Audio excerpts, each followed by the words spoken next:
Yo, what's up? My name is RetroPat, and welcome to 5 Xbox 360 classic games for around $5. These are going to be your classic titles, not hidden gems by any means. These are video games that everyone should play no matter what type of gamer you are, hardcore or casual. You should definitely try these out, especially for the price that they are. It's so worth it. Some of these games can even offer you up to 50 hours of incredible gameplay for only $5. This is going to be a fantastic budget list for all you value hunters. Now, I'm going to be using price charting as my site for price references. They sort of take all the prices off of eBay and accumulate them into one average price. It'll be linked in the description down below if you want to double check it. And the first game I want to talk about right off the bat is the Mass Effect series. This is an incredible sci-fi RPG with a super vibrant open world with extremely rich characters. That's something that Mass Effect was always raved for and always commended for, was how much people actually got invested into the character relations of your companions and everything within this RPG. You can pick up Mass Effect 1 for around $5, Mass Effect 2 for around $5, and Mass Effect 3 for around $5. What a surprise. But if you can chill out for it, you can actually pick up the Mass Effect trilogy for around $14. And this includes all 3 games for slightly under $5 if you want to pick up this version. As it seems, the Mass Effect trilogy is pretty much just all 3 games packed into one. This will be a recurring theme with a lot of the Xbox 360 titles. They ended up packing up a lot of trilogies like this into these big packs, and often it's super worth it. A lot of times they'll even include all of the DLCs. But if you're a sci-fi fan, an RPG fan, a character relations fan, so many things go into this. You just got to try this game. Everyone should try this at least once. The next game we're going to talk about is Mirror's Edge. This is a really cool one, and I have a lot of nostalgia for it. But I think even without the nostalgia, this game is so unique. There's truly nothing like it, except for the sequel, Mirror's Edge Catalyst. But as someone who played Mirror's Edge and then went on to play Mirror's Edge Catalyst, I think the first one is extremely much more unique and much better in my opinion. It's a linear based parkour game. This game is all about the movement. It is all about mechanics. It has a really good speed run if you care about that. It's a really unique game that came out during the hype of parkour, and they said, hey, let's make a video game on it. But they didn't just make a cash grab video game to catch up on a trend. They actually created a masterpiece, in my opinion, that everyone should play at least once in their lifetime. You pick up as the main character Faith, and she's in sort of this post-utopia sort of civilization where there's runners. And these runners are trying to essentially create freedom in a world where they are very repressed by the government seeming figure. But who cares about a storyline? I know that I don't. The movement in this game is just fantastic. It's phenomenal. It'll keep you interested. It'll keep you trying out new things, different kick flips, different jump variations. It's really freeing and really fun. And you can easily pick this game up for around $5. Now, it does say around $6.40 or closer to like $7 right here, but if you scroll down to the listings, you can easily see prices selling for $4.25, 1 cent. I assume this was a couple dollars shipping, $3.65, $4, etc., $3. If you go to your local game store, I'm sure you could find a copy of Mirror's Edge for around $5. The shipping costs on a lot of these cheaper games ends up actually ticking up their value more than what they're kind of worth, or more than what they actually go for. Fun fact, there are more than 2 million copies of Mirror's Edge out there, and it won Adventure Game of the Year in 2009. Next up on our list is LA Noire. Now, this is an absolute classic made by Rockstar, the same people who made Bully or GTA or Red Dead Redemption. You might know those series. LA Noire was in development for like 10 years. This was a 1920s, 1940s cop style game, but it's essentially a lie detector test. You're essentially trying to read people's facial expression animations and understanding and guessing, hey, are they lying about this crime? Are they committing this crime? Are they, doing something under the books? Is there maybe something not telling you? It's really interesting. If you just like interacting with people or reading people's faces, they spent years on the facial recognition technology to try to make this as accurate as possible. And it really does show. It's really unique for that, and no game since has had anything close to this amount of facial recognition. Now, their general consensus was that it wasn't really worth it just because of the time and money put into it, but I think it really paid off to a masterclass sort of product. I also really recommend, if you can, afford it, you can get the original version for $5, or you could get the complete edition for $12.50. This comes with some collectibles, but the main thing is this version actually comes with a sort of unique storyline to the Xbox 360 that involves a based on real events, laboratory explosion. And it's almost like a Chernobyl style thing. It's crazy how huge it is and how much damage was done to the city. It's a really interesting plot line that I definitely recommend paying the extra couple bucks for if you can to check out that storyline.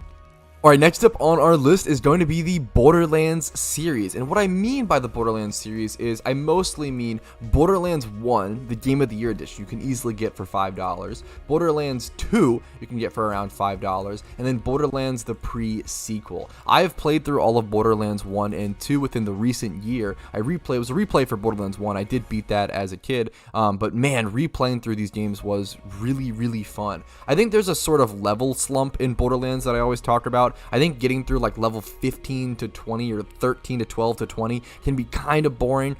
Just my personal opinion, those are kind of always levels that I always fall off at. But if you can push through them, it really does have an incredible beginning and an incredible end. And that middle period can be a little boring for most players, in my personal opinion. But this is a shoot 'em up type game, first person, like scavenger shooter where you gather all these guns. Their whole slogan when the game was releasing was like, oh, like over 1 million guns. There's all these different variations, and elemental effects, and it's crazy gunplay, crazy fun. You get this special ability per character or per class that really spices things up. You also get a skill tree. Borderlands 1 was actually one of the first games to ever add a skill tree in a shooting game, almost adding an RPG element, which I thought was really incredible. I was a huge fan of this.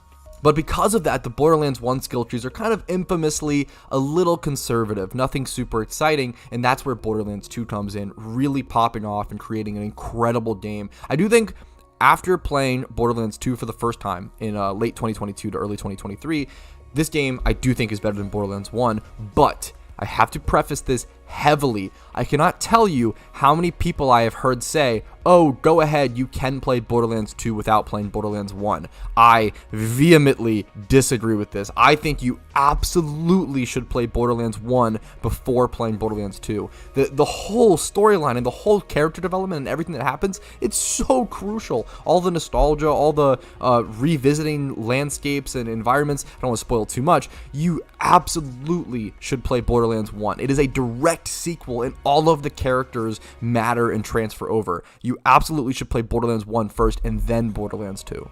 Borderlands is also famous for really good DLC, extremely good DLC, and that's where the Borderlands triple pack comes in. If you can shell out the extra money, once again, like all these different packs, definitely pick this up for $20. You get all 3 games, so it's slightly more than $5 a piece, all 3 games plus all of the DLC. This is like hundreds of hours of content for $20. And the post game in Borderlands 1 and 2 gets really, really intense. You can go really far with it. This is also a fantastic co-op game. There's so much to talk about with this game. It's a great series. Fantastic co-op game. If you have friends, local play, usually if you both have Xbox Live and stuff, you can still use the online servers. I believe they might be down. I would double check that. I don't know for sure, but local play, couch co-op, this is one of the best games to go back to and play some couch co-op with, some split screen. It's still a really, really fun time. Alright, but enough gushing about Borderlands. Let's talk about Bulletstorm, our next game on the list. I think the last one, the 5th one. I'll have some honorable mentions afterwards, though. Bulletstorm is a really fun FPS game, first-person shooter. It's it's a blast. It's crazy combat, really inspired by things like Duke Nukem and Doom itself. It's almost a spiritual a sort of follow-up or a predecessor to like Doom 2016 and stuff like that, in my opinion. There's a really cool weapon called the Leash, where you can pull enemies in or also bring them up into low gravity, and it's sort of slow-mos, and you do some crazy combos. There's a mechanic in this game called skill shots, essentially, where you have to do these sort of special shots or special kills or tricks that the game wants you to do. One of them is like lash an enemy up into the air, or 3 enemies up at once and shoot them all at once with a sniper, like 1 bullet, 3 kills, etc. It's really, really fun, really interesting, and it's just going to keep you invested into hours and hours of gunplay, upgrading those guns, getting new guns, and it's just a blast.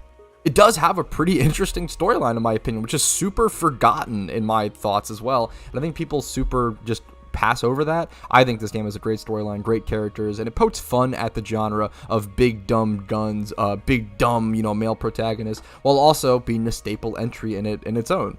Easily a $5 or less game, definitely worth playing, even if you play it just for a couple hours or so, or if you complete it in around 8 to 12 hours, it's just a really fun time.